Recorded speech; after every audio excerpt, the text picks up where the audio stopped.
Schubor nakaslem jong unongsan hima. Keladon gajing subajur, bagawai galong kami, bat kawai ga samla ga batray hayeng juga kilasya peniap dusman hanong stone ha West Khasi Hills. Ya kita gi argot latip kerteng kum kakong flisis im nyop kanai snam kerta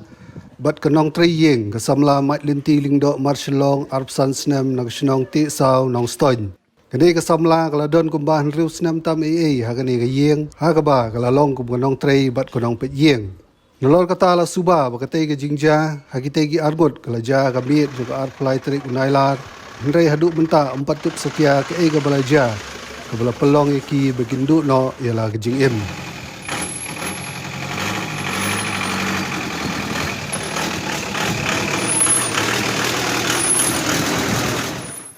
Ide di kong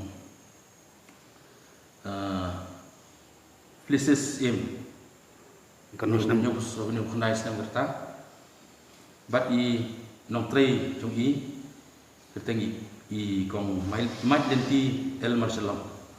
sa report was ngi snow menik ki report hi mene after ka jam nen met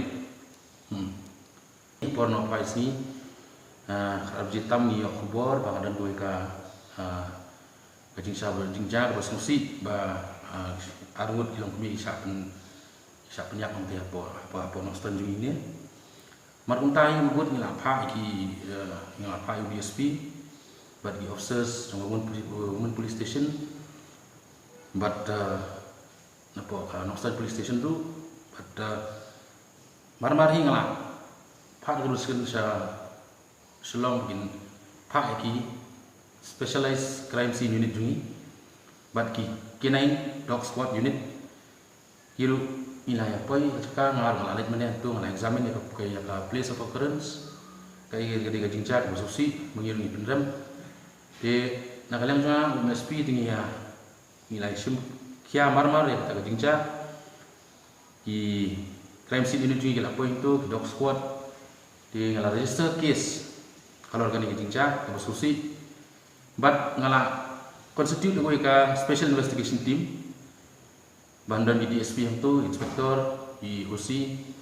kena menginduk lah bubut mengin kem na bubut kini nong let meman mengini kejat kam nakaliang jungi nilai stang investigation bagi kermen mengin lah mengin pensol kau kes kam keluar.